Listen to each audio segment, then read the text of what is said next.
What? Hey, fives are trash. That's a 5 of Trump. I pass. Hey, biggest hand of them all.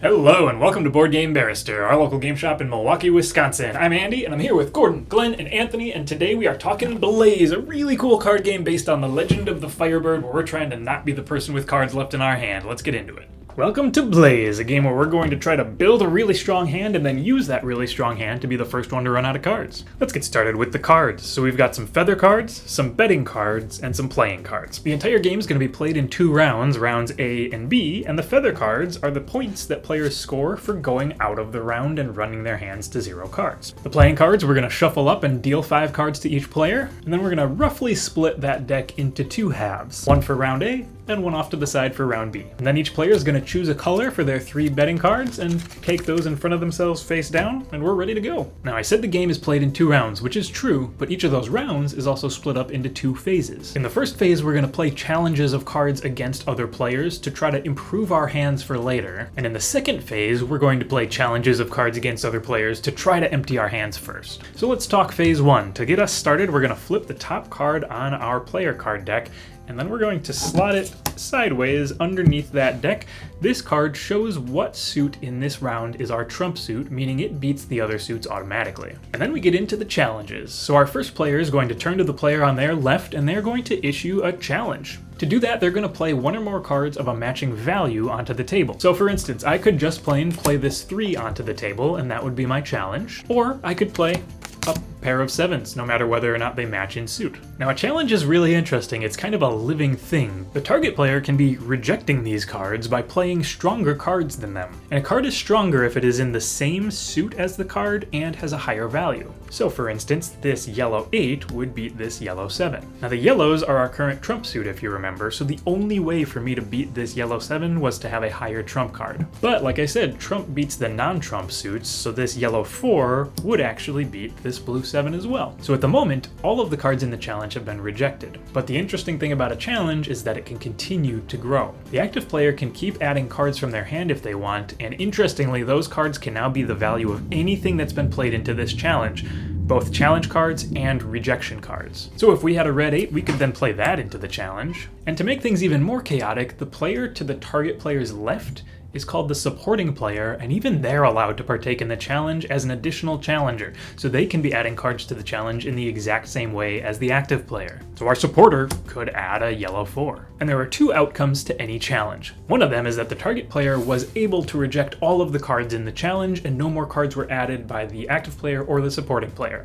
In that case, the challenge has been rejected. What we're going to do in that case is discard all the cards in the challenge in a face-up discard pile. Every player who participated in the challenge refills their hand back up to 5 if they're not already at 5 or higher. But if the target player doesn't reject all the challenge cards, that's called passing. And what happens when they pass is that they take all of the cards involved in the challenge into their hand. And when the turn order would normally come to them next to issue a challenge against the next player around the table, they instead get skipped this time. And at the end of any challenge, when players are refilling their hands back up to 5, if somebody draws the final card in this deck, which is in fact that trump card on the bottom, that means the first phase of this round is over. And the cards people have in their hands are what they'll be going into the second phase with. And we're also going to use our betting cards to place a bet on the player we think will be the last one to go out for the round. And we're going to continue exactly as we would have with the next player in order, but there's 2 major changes in this second phase. The first of which is that after a challenge, players no longer refill their hands. And secondly, if a player has less than 5 cards left in their hand at any point in this phase, that changes the maximum challenge size against that player to the same number of cards. So since we only have 3 cards in our hand,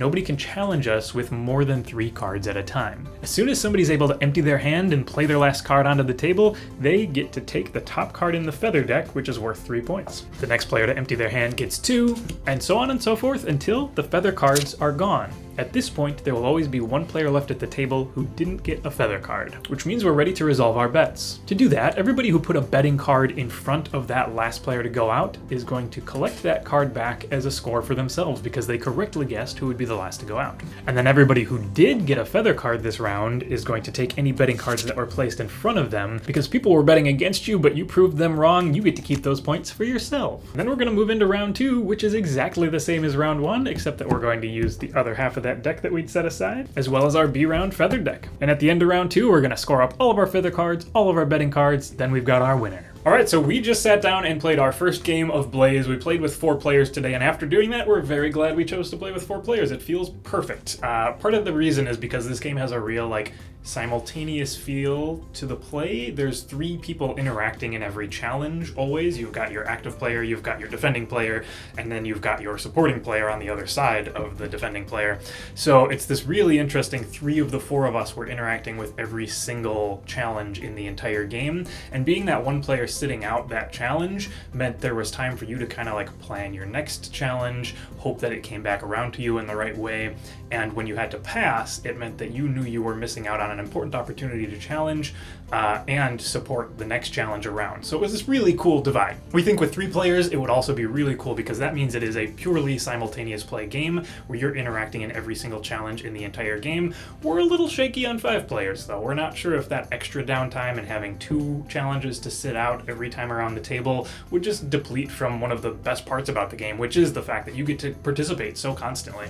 And, worth noting, the box says it's a 20-minute game, and it's a liar. So the game took us... The us... game is definitely longer than 20 minutes. Yeah. We sat down, we played a half round, which took approximately half an hour. Yeah. And then we sat down for a full game, which we think took about 45 That was an hour. minutes. It was a or solid an hour. Yep. Solid hour. Yeah. Solid hour. Yep. Yeah, I really feel that once you know what you're doing and you're liking this game, it's gonna be a 45-minute experience because there's so much take that chatting back and forth, and that's for us a really fun part of the game. It's a 45-minute game. I would agree with that. Yeah. So I loved this game. I've played a couple of other games from this publisher. I think they're amazing. They're great. You get easy takes on classic card games, good production values, fun gameplay. I really liked the way this particular game, Blaze, unfolds in that there's a discovery phase as you are learning what cards are in play in that round, both from what is in people's hands and as you're drawing through the deck. And then as you see that, then it's, okay, how do you play this out? And it becomes a little bit of, legitimate table talky, because if you're paying attention, we all know what's in everyone's hands. And so then it's, are you going to play that? It's not a secret. We know that you've got the yellow 4. Are you going to play the yellow 4 here? And then you can kind of talk people into making those plays. Maybe they're good plays, maybe they're bad plays. And so it becomes this little bit of social politicking going on. And again, if you're paying attention, it's all known information, but you still get to choose how to play it. And so I like that element of it, and it really feels like that sort of, beer and pretzels, coffee clatch, sit around and talk sort of game. And Gordon goes, do I play my Trump 7 here? Do I give this to him? This can't be the right move. Exactly the thought. Do I give him because... If it's not part of a set, does it have No, value? because then when it comes back around, he's going to play all of the 7s at you. And I won't be able to survive that challenge Correct. at all. One other thing that I thought was really cool was the betting or bidding on who you thought at the table would be stuck with cards in their hand at the end of each given round. So you can bid on somebody if you think it's going to be them stuck with those cards, or if you think it's going to be you, you can bid your 0, which means I don't think that anybody else is going to be stuck with cards, I think it's going to be me. Because if you are wrong when you're bidding your 1, you can give someone else another point by doing so. It creates a leveling mechanism based on the other player's greed.